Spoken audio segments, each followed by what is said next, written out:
Cilvēka mūžu var pielīdzināt vienai saules ritējuma gadskārtai.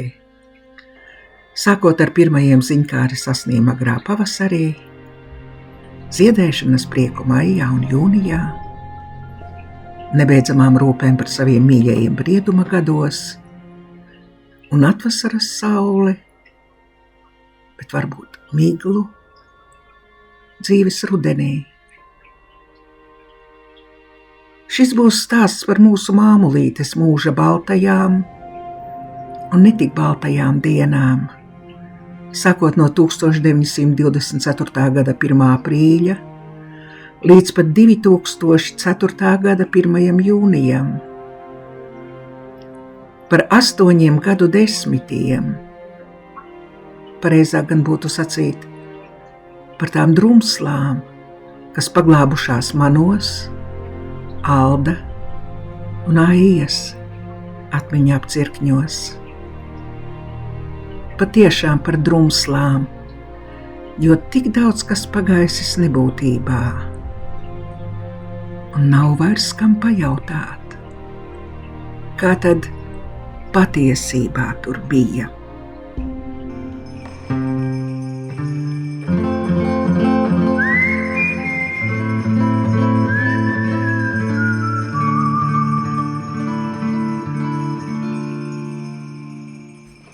Stāsta no baltajiem aizbūžu dārziem, vējš laiku pa laikam atpūšot pa mazmazītiņai sēkliņai, 100 reiz mazākai kā magones graudiņš. Iedēstot to auglīgā zemē, saka, gaidinu savu pavasari, un atceries, ka tieši te būs tavas mājas. Ar mūsu mammu tas notika Druvienas pusē, Meškleivās. Savu māju, savu dzimtu, savu tēvu un māti viņa pirmoreiz ieraudzīja tieši 1. aprīlī. Un tas nebija aprīļa joks, ja vien kāds tur, mūžības vārtu otrā pusē, nebija sasolījis saules un viegluma pilnu dzīvi.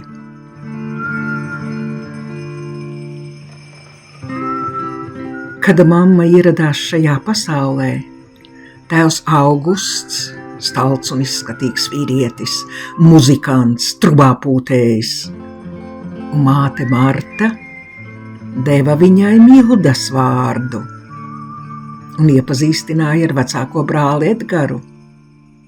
Vēlāk cits pēc cita ģimenei pievienojās brālis Jānis, māsas Erna un Aina, kā arī pastarītis Pēteris.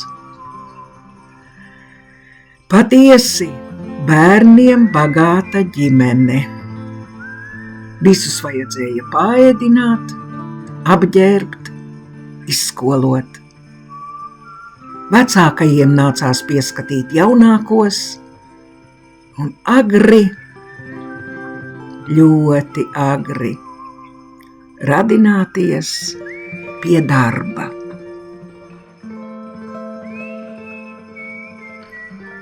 Skola Druvienā bija. Jāņa Poruka kaujā pie Knipskas iemūžinātā Cibiņa un Buņģa skola, tagad saukta par Druvienas veco skolu. Mammai varēja būt gadu 14 vai 15, kad pēc skolas gaitu beigām tika piedāvāts nedoties projām, bet palikt turpat skolā par pavāri. Tā arī notika. Kā pati vēlāk atcerējās, ka nebūdama daudz ko vecāka par pēdējo klašu audzēkņiem, labprāt brīvajos brīžos ļāvās kopīgām rotaļām. Cik noprotu, tad iemaņas plīdsdarbos tika gūtas ne kādos īpašos kursos, bet ģimenē, gādājot savējiem par brokastīm, pusdienām un vakariņām.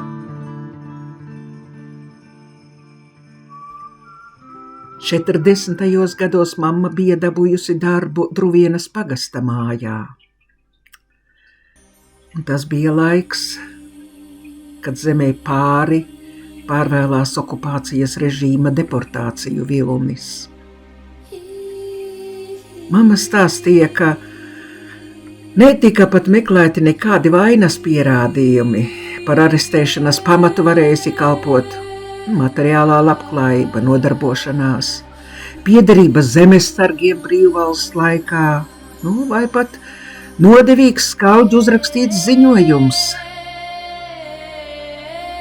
Uz pagastmāju esot atnākuši slepenībā turami izvedamo saraksti. Un riskējot pati ar savu brīvību, mamma esot centusies dot ziņu pazīstamajiem. Jā, sāpju, izmisuma un tumsas pilnas dienas. Varbūt tieši tādēļ arī vēlākos gados mamma ar lielu piesardzību izturējās pret papus brīvdomības izpausmēm, kritizējot padomju varu. Viņa vienmēr atgādināja, ka neviens nezina, kādi laiki var nākt.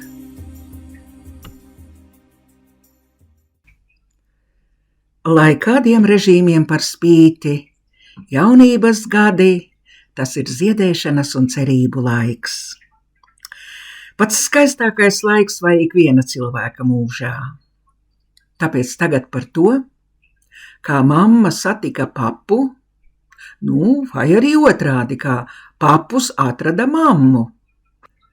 Darba lietās mammai vajadzējis braukt uz Cēsīm, kārtot kādus tur naudas jautājumus. Kad ar visu tikusi galā, izrādījās, ka visi autobusi jau aizgājuši un bijis jāgudro, kā tikt mājās. Prātā iešausies doma, ka varētu palūgt vilciena vadītāju, lai tas paņem līdzi līdz Uriekstes stacijai.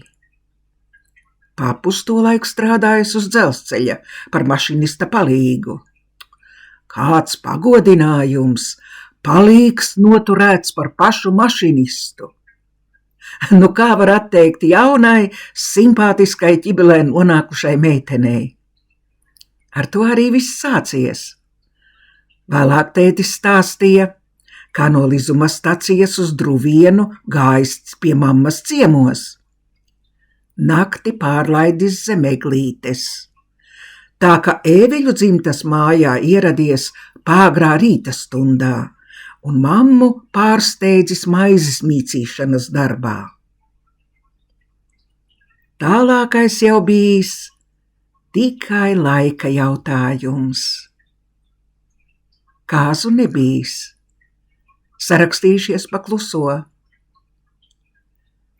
Lūk, ko tētis atceras par šo laiku.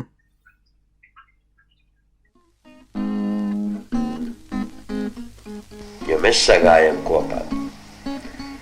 Mums par abiem neiznāca 2 koferīši, tikai pusotru. Viņai kaut kas bija, bet man nebija nekad kā. Vienīgais Lūdīzes. Man tas bija līdzi. Tiešām Lūdīzes bija līdzi.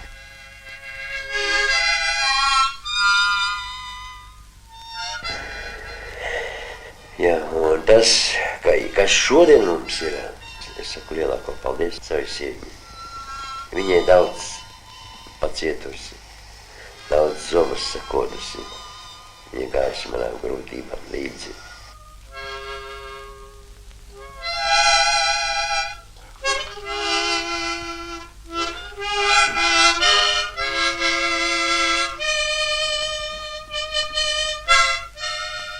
Toreiz bija, jāsaka, jādomā par dzīvi, par bērniem.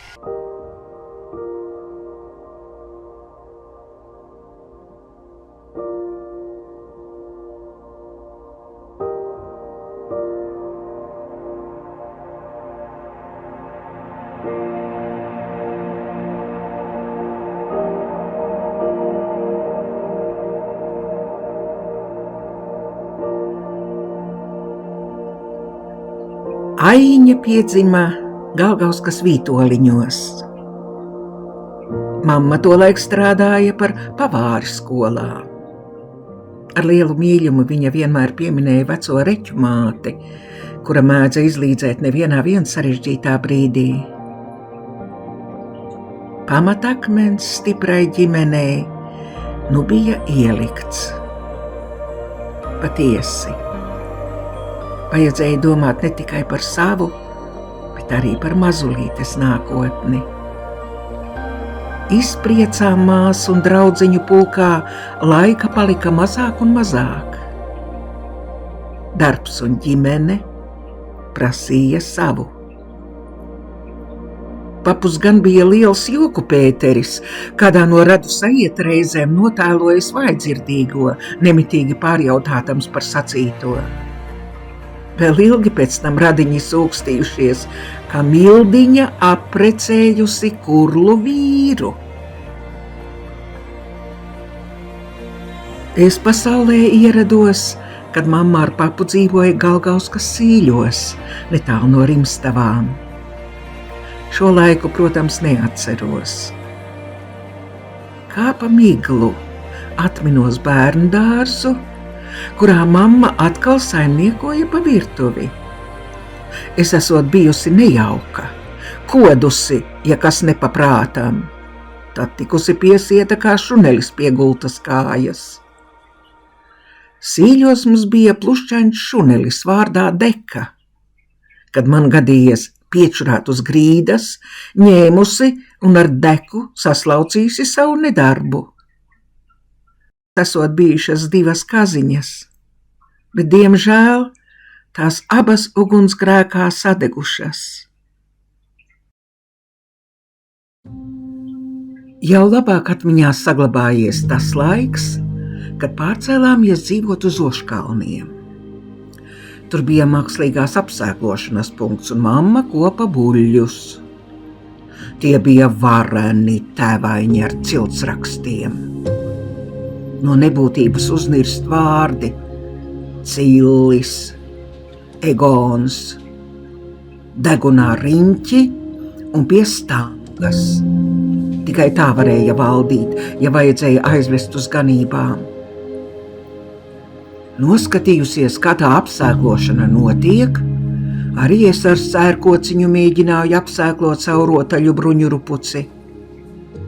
Mammai darba bija daudz, tā ka ilgi ucināties ar mums bērniem laika nebija. Te nāca pasaulē Aldis. Atceros, kā mēs ar Aiju rokās saķērušās aiz prieka laicām gaisā un saucām: brālīti ved, brālīti ved! Vēlāk gan nācās to mazo knīpu vāķēt, un tas bija pirmais lielais atbildības pilnais pienākums. Vēl prātā nāk vieni Ziemassvētki, kad ciemos sanāca ķekatnieki. Visādi izjārējušies, maskas noģērbu blakus istabā. Man vēl ilgi tumsā vienai bija bail ieiet tai istabā.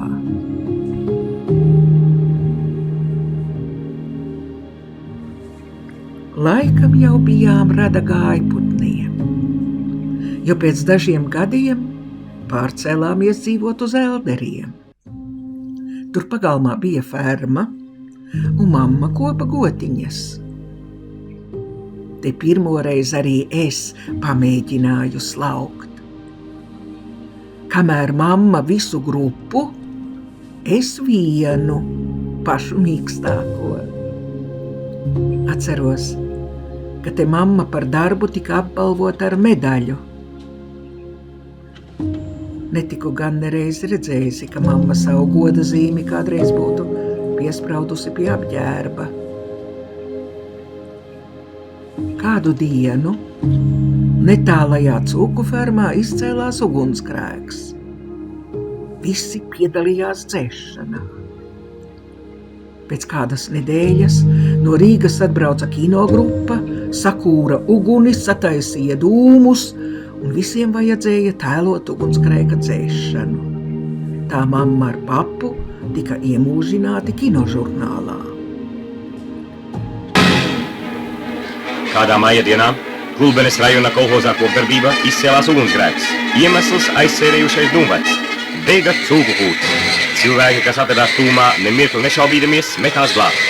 Caur liesmām un dūmiem pa šo eju tika izvestas 150 satrauktās cūkas. No nevīžības sekām laimes pakaus neizglābā. Lūk, viņas sveikas un veselas, bet viņas taču izglāba cilvēkiem. Iepazīsimies ar tiem. Kolhoza jaunā cūkope Lonija Medvedska. Nu jau viss garām Milda Strodes steidzas pie savām govīm. Ikdienas darbā atkal redzām Vīli Strodu. Tekla Biezā ir savas trokšņainās saimes vidū. Īsti darba varoņi. Tā rīkotos katrs, saka viņi paši.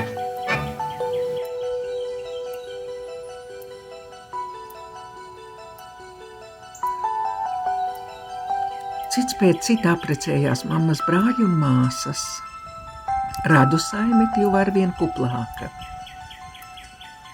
Tiesa, mūža garumā ciešākas saiknes mamma saglabāja ar abām māsām. Varbūt tāpēc, ka tās palika dzīvot dzimtajā Druvienā. Un kapu svētki, tā bija svēta lieta. Pēc svētbrīža kapos visi radiņi sapulcējās Ernestantes Murānu mājās. Mums bērniem tā bija patīkama jautrošanās māsītes un brālēnu vidū.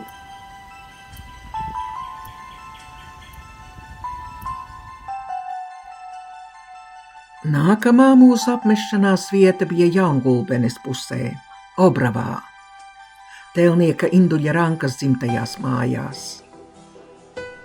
Liels sābeļdārs un parciņš mājas galā, saulaina veranda ar krāsainiem stikliem dienvidu pusē. Pie mājas zālājs ar iekoptiem celiņiem un puķu dobēm. Dīķis, pa kuru varēja braukāt ar pašdarinātu plostu, un Sunģūbars, kas par savu uzticības personu bija izraudzījis mazo Aldi. Man tur ļoti patika. Tētis strādāja par šoferi, mamma fermā kopa gotiņas. Dažām vārdus atceros vēl šodien. Apse, vaira, zebra, marsīte, acone. Vispilgtāk atmiņā iespiedusies viena diena pavasarī, kad pirmoreiz gotiņas tika izlaistas ganos. Tā bija lielā rulēšanās diena. Pieaugušie brigadieri ieskaitot gāza citam ūdeni virsū krūzēm, stopiem un spaiņiem. Kāds prieks, ka arī mēs bērni drīkstējām piedalīties šai vispārējā neprātā. Pēc nepilniem 3 gadiem Jaungulbene tika nomainīta pret Lizumu. Iemesls? Paps bija stipri sasāpinājis mammu, un abu attiecības uz kādu laiku nonāca strupceļā. Tai rudenī tētis viens pats atnāca uz Lizumu. Ap jauno gadu viņš paņēma pie sevis mūs abas ar Aiju. Kādu pusgadu visi 3 dzīvojām nelielā skolas internāta istabiņā, jo paps bija sācis strādāt par šoferi. Vēlāk, kad pievienojās mamma, Aldis un mīļā mamma, kolhozs iedalīja dzīvokli Velēnmuižā, nu jau nodegušajā Mauriņu mājā. Cik labi, ka ģimene atkal visa bija kopā. Paps rāvās pa darbnīcām, mamma lauku brigādē. Smagāku darbu sievietei man grūti iedomāties. Nekas nemainījās arī tad, kad pārcēlāmies uz Žīguru mājiņu pie pašām darbnīcām. No rīta mani vienmēr atmodināja trauku šķindoņa. Mamma kūtsdarbus jau bija padarījusi, Gotiņu izslaukusi un aizvedusi uz ganībām, tagad kūra plīti, sildīja ūdeni, mazgāja traukus, gatavoja mums brokastis, aizvadīja uz skolu, pati steigšus uz lauku brigādes grūtajiem darbiem. Pēc darba tas pats, savs dārs, kūts darbi, malka, ūdens, vakariņas ģimenei. Un tā diena no dienas. Man grūti iedomāties, kādu spēku vajadzēja, lai to visu izturētu. Vasarā un rudenī, brīvajos brīžos ogās un sēnēs, arī mūs radināja pie darba. Vasaras brīvlaikā katram vajadzēja nostrādāt kolhozā 20 dienas, lai nopelnītu brīvpusdienas.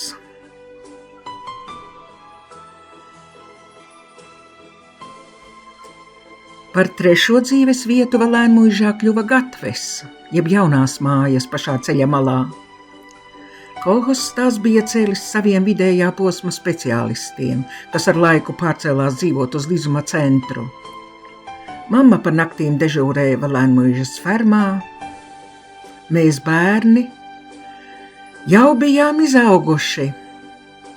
Aija beidza Jelgavas lauksaimniecības akadēmiju un aizprecējās uz Bukaišiem. Es aizsāku skolotājas gaitas Gulbenē un apprecējos ar savu muzikantu Pēteri. Vienīgi Aldis pēc armijas un sporta akadēmijas beigšanas palika dzīvot kopā ar vecākiem. Mamma bija gudra sieviete. Viņa saprata, ka dzīvē vajag mērķi, pēc kā tiekties, ka tad apnicības un garlaicības vēlmiņam nebūs pa spēkam pakļaut vājāku raksturu dzīves pieredumam, iesūnošanai vai draudzībai ar alkoholu. Tā ģimenē tika pieņemta doma par zapīti. Vēlāk arī par savas mājas iegādi Lizumā Līvānu ielā 10. Mājas iekopšana prasīja nemitīgas rūpes. Ģimenei pievienojās Svedekla Sarmīte, zīmīgi, ka arī Druvienas pusē noskatīta. Lūk, kā tas notika. Tagad mums ir jauna skaista Līvānu māja. Te dzīvo Saldis un Sarmīte.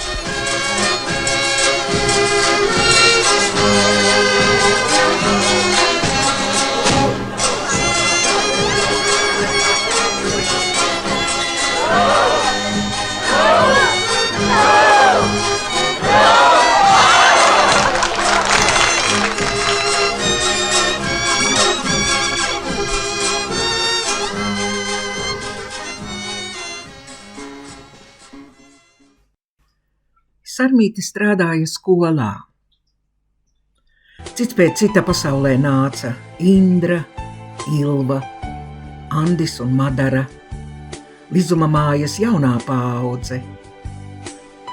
Mammai ikdienas rūpes par māju, dārzu, netālo fazendu, savu gotiņu un cūciņu, un, protams, brokastīm, pusdienām un vakariņām savai kuplajai ģimenītei.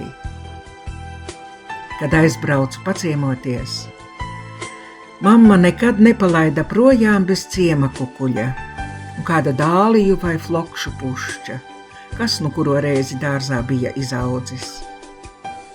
Vēl tagad flokšu smarža man vienmēr atgādina tos laikus.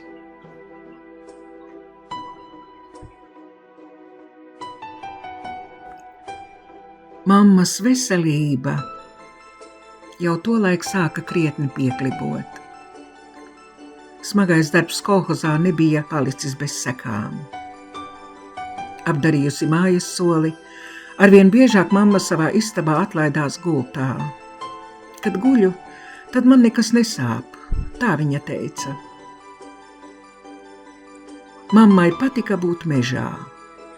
Vienalga, vai tas bija sēņu vai ogu laiks, nevienam neko neteikusi, viņa ar autobusu aizbrauca uz tuvējo silu un nekad neatgriezās māju tukšā. Mamma nebija sabiedriskās dzīves cilvēks. Tikai putnu, koku, pļāvu un lauku puķu klātbūtnē. jutās labi, kā savējo vidū.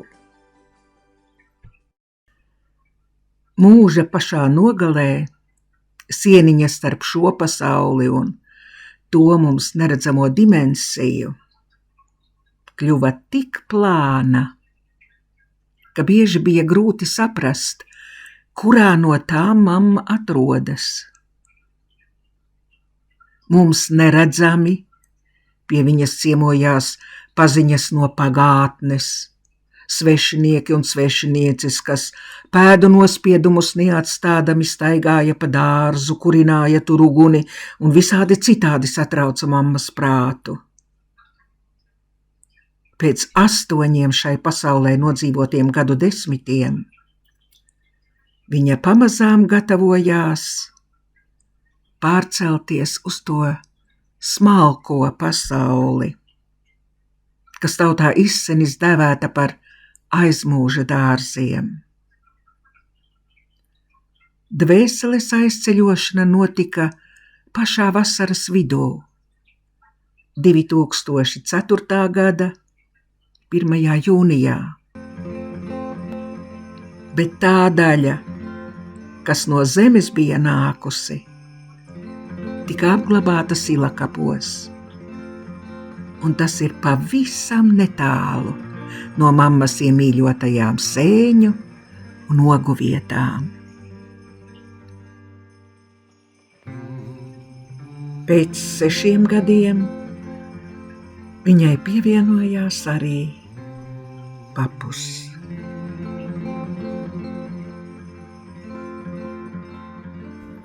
Paldies, mīļie labie, par to mūža daļu, ko nesautīgi atdevāt mums, saviem bērniem.